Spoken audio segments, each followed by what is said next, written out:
आज हम गणितीय तर्क शक्ति के अंतर्गत दिए गए आकृति में कितने त्रिभुज हैं इसको ज्ञात करेंगे।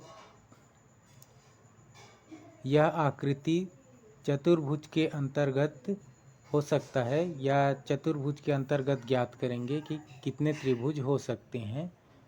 तो शुरू करते हैं। ये आकृति हमको दिख रहा है। इस आकृति में कितने त्रिभुज हैं इसको हमको ज्ञात करना है। तो हम इसको गिन लेते हैं।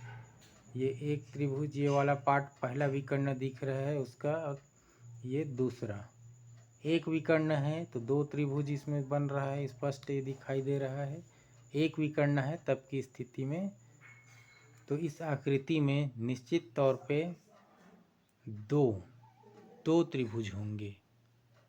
आगे बढ़ते हैं। अब अगला आकृति है, ये दिख रहा है, इसमें दो विकर्ण हैं। इसमें दो विकर्ण हैं, एक चतुर्भुज है, इसका दो विकर्ण है। इसमें हम गिन लेते हैं त्रिभुजों की संख्या को।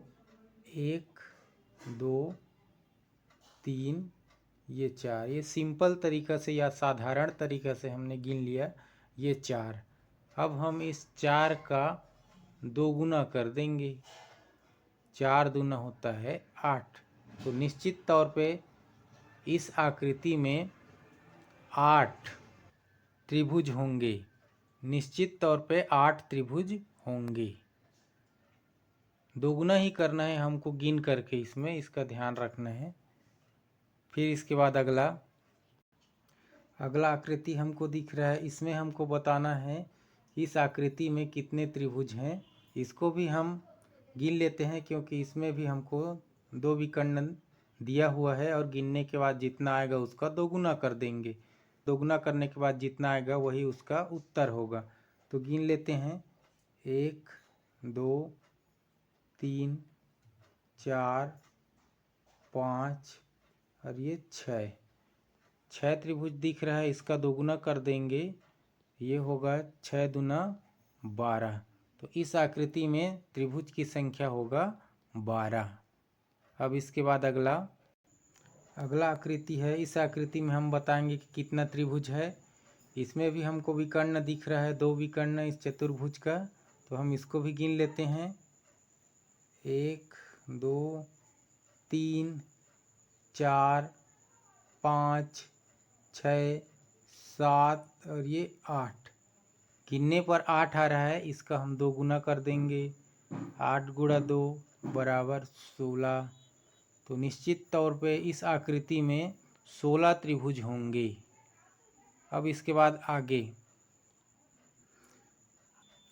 इस आकृति में हमको बताना है कितने त्रिभुज हैं। तो इस आकृति में हमको दो चतुर्भुज दिख रहा है, एक बड़ा वाला चतुर्भुज और एक छोटा वाला चतुर्भुज। बड़ा वाला चतुर्भुज में कहीं पर कोई विकर्ण नहीं है। छोटा वाला चतुर्भुज में जो बीच में हमको दिख रहा है बना हुआ चतुर्भुज, इस चतुर्भुज में हमको विकर्ण दिख रहा है, इसलिए हम इसको गिन लेते हैं। 1 2 3 4। इसमें त्रिभुजों का संख्या गिनने पे 4 आ रहा है। 4 का दोगुना कर देंगे तब ये होगा 8। दूसरा वाला छोटा चतुर्भुज है, इसके अंतर्गत 8 त्रिभुज बनेंगे। अब इसको छोड़ करके और भी हम गिनेंगे बड़ा में कितना त्रिभुज बन रहा है। बड़ा चतुर्भुज में उसको गिन लेते हैं। 1 2 3 4। 4 त्रिभुज बन रहा है बड़ा, जो बड़ा आकृति है, बड़ा चतुर्भुज है उसके अंतर्गत। तो इसको हम गिन लेंगे। इसको हम दोगुना नहीं करेंगे क्योंकि इसका संबंध विकर्ण से नहीं है। इस बड़ा चतुर्भुज में कोई विकर्ण नहीं दिया हुआ है। बड़ा चतुर्भुज में कोई विकर्ण नहीं दिया हुआ है, इसलिए हम इसको दोगुना नहीं करेंगे। सीधा सीधा हम इस 4 को जोड़ देंगे। इस 8 में हम इस 4 को जोड़ देंगे तब ये होगा 8 और 4 12 होगा। तब हम बोल सकते हैं इस आकृति में निश्चित तौर पे 12 त्रिभुज होंगे। अब इसके बाद इस आकृति में हमको बताना है कितने त्रिभुज हैं। तो इसमें हमको चतुर्भुज दिख रहा है, एक बड़ा वाला दिख रहा है यहाँ से लेके यहाँ तक ये वाला, और एक ये अंदर में दिख रहा है ये ऐसा,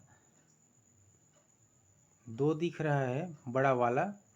तो इन दोनों के अंतर्गत कितने त्रिभुज हैं ये हमको बताना है, और दोनों का विकर्ण हमको दिया हुआ है। विकर्ण पता है तो हम सीधा सीधा गिन लेते हैं। विकर्ण पता है तो हम सीधा सीधा गिन लेते हैं। 1 2 3 4 5 6 7 8 9 10 11 12 13 14 और ये 15 और ये वाला 16 इसमें गिनने पे आ रहा है। इसका हम दोगुना कर देंगे तब हमको मिलेगा 16 दूना 32। तब हम कह सकते हैं कि इस आकृति में 32 त्रिभुज होंगे। तो फिलहाल इस वीडियो में इतना ही। ओके, थैंक यू, धन्यवाद।